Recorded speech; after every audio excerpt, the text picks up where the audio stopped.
Misalkan dari televisi atau apapun gitu istilahnya, semua dikerjakan sendiri karena mungkin juga paham dan tahu kayak bagian tubuh mana yang harus ditutupin apa segala macam, bagusnya apa supaya lihat lebih jenjang, lebih kurus gitu.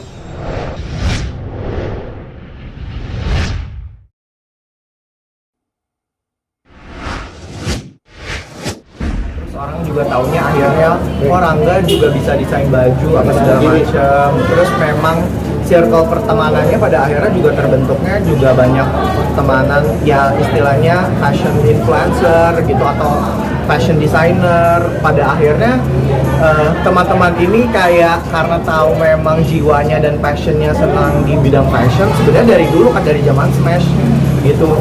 Pada akhirnya kayak mau nggak sih dijadiin muse untuk brandnya atau icon untuk brandnya, akhirnya diajak untuk catwalk di berbagai fashion week atau di berbagai acara fashion. Jadi sebenarnya ya bermula dari pertemanan dan juga circle terdekat sih gitu. Concern di bidang itu akan pensiun dari menyanyi kah atau seperti apa?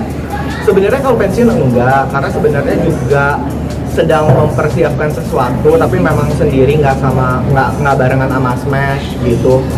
Tapi memang sekarang yang lagi fokus ya karena memang banyak tawaran yang datangnya dari dunia fashion ya akhirnya jadi ke situ. Seberapa Lumayan menjanjikan ya, karena ya lumayan maksudnya banyak pekerjaan dari ya bukan hanya brand-brand Indonesia tapi brand-brand luar negeri juga akhirnya yang mereka punya istilahnya prinsipal di Indonesia atau punya store di Indonesia akhirnya mengajak untuk bekerja sama untuk dipromosikan dan lain-lain, kan itu juga menghasilkan kan gitu. Dan mereka juga terkadang bukan hanya memberikan materi tapi juga memang memberikan produk-produk mereka juga gitu. Jadi memang karena memang into dan senang sama fashion pada akhirnya ya seneng kan dapat barang gratis dibayar lagi, siapa yang nggak mau hari gini gitu. Mungkin pada sebenarnya awalnya tuh karena memang apa ya, memang jati diri yang sesungguhnya emang seneng kan dari dulu, emang seneng berpenampilan spekta istilahnya gitu. Sampai anak-anak tuh maksudnya teman-teman lingkungan sekitar juga memberikan julukan spekta gitu ke Rangga gitu. Jadi memang ya mungkin karena orang udah melihatnya seperti itu akhirnya juga menjadi tuntutan ya kayak kemanapun ya memang harus berpenampilan setidaknya secara baik dan enak dilihat gitu, karena kan harus well represent brand yang memang sudah brand image yang sudah terbangun dari dulu gitu. Nggak mungkin tiba-tiba kayak orang juga misalkan lihat jalan ke mall, nggak mungkin maksudnya gayanya Rangga yang dilihat di sosial media atau yang dilihat di TV atau dilihat di media kok nggak sama ya, kok aslinya ucol gitu berpenampilannya. Jadi ya mau nggak mau memang keluar juga harus seperti apa yang mereka harapkan dilihat di televisi atau di media sosial gitu. Karena awalnya suka akhirnya jadi nggak beban sih karena memang terbiasa ya. Kiblatnya sebenarnya macam-macam sih, nggak punya kiblat tertentu tapi memang seneng lihat kayak fashion blogger ya luar negeri lah, mostly ngelihatnya luar Paris, London, Milan, Jepang juga. Enggak harus branded tapi memang yang disukai aja dan nyaman dipakai.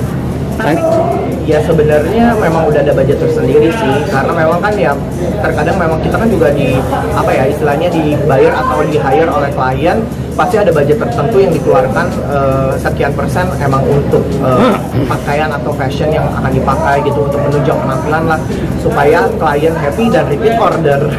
Kalau belajar otodidak sih sebenarnya bisa dibilang, karena nggak pernah, dulu juga kuliahnya kan hukum, nggak ada hubungannya sama dunia fashion, tapi memang dari kecil mungkin orang tua udah seneng istilahnya ngedadanin anaknya gitu karena anak tunggal kan, terus udah gitu kayak memberikan yang terbaik lah untuk anaknya. Pada akhirnya bertumbuh besar dan dewasa akhirnya jadi istilahnya melek fashion gitu. Dan kebetulan juga memang om aku dari pihak mama tuh dulunya memang model gitu, jadi ya mungkin karena dunianya juga seputaran itu circle-nya, jadi akhirnya jadi paham deh. Inspirasi. Sebenarnya kalau sayang atau enggak kan ya selama ini juga baca kontrak juga sendiri gitu, maksudnya dibantu pasti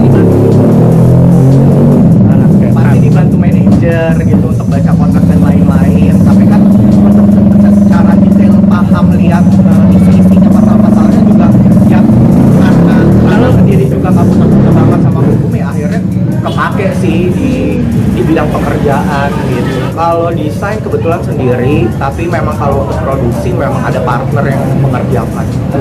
Kerjasamanya sama sahabat kuliah gitu. Terus kadang-kadang juga ada kayak kolaborasi yang bukan atas nama brand Rangga, tapi atas nama Rangga Muela sendiri.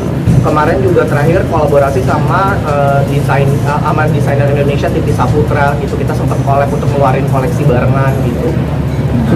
Fashion Week kali ya. Iya. Ikut Jakarta Fashion Week, Jakarta Food and Fashion Festival, Bali Fashion Week, Surabaya di Ciputra Fashion Week. Udah lumayan lah, udah. Terus majalah fashion juga udah lumayan banyak, Harper Bazaar, Elle Magazine, Cosmopolitan. Ya udah lumayan lah, Grazia. Tapi kamu Sebenarnya kalau itu sih nggak pernah takut ya, karena memang sampai sekarang juga kalau di jalan dipanggilnya Rangga Smash. Jadi kayak ya udah, maksudnya memang karena dulu mungkin sangat ikonik gitu dan melegenda istilahnya, fenomenal pada zamannya, ya orang jadi memang sampai sekarang juga orang ingatnya Rangga Smash dan nggak pernah masalah sih dipanggil apapun gitu. Alhamdulillah sih sejauh ini nggak pernah, karena emang biasanya baca kan occasionnya apa, dress code-nya apa, pasti ngikutin sih. berarti lo Iya sebenarnya karena jarang banget ya nge-hire fashion stylist atau pakai wardrobe misalkan dari televisi atau apapun gitu istilahnya. Semua dikerjakan sendiri karena mungkin juga paham dan tahu kayak bagian tubuh mana yang harus ditutupin apa segala macam, bagusnya apa supaya lihat lebih jenjang, lebih kurus gitu. Jadi memang udah tahu pakemnya, akhirnya semuanya dikerjain sendiri. Dan karena kebetulan orangnya well prepared, jadi memang sehari sebelumnya tuh udah tahu kayak wah acaranya acara pagi atau acara malam apa, disiapin sehari sebelumnya. Jadi untungnya memang orangnya detail dan perfeksionis, mungkin karena Capricorn juga ya. Iya karena biasanya aku pre-love, biasanya dijual atau dikasih ke memang orang yang suka gitu, circle terdekat. Kalau nggak dijual terus akhirnya diganti yang baru gitu. Karena kan memang ya kadang-kadang untuk kebutuhan televisi atau pekerjaan on air gitu kan cuma sekali pakai, 2 kali pakai, akhirnya numpuk gitu. Daripada numpuk ya udah kalau nggak dikasih ya dijual supaya bisa beli yang baru lagi.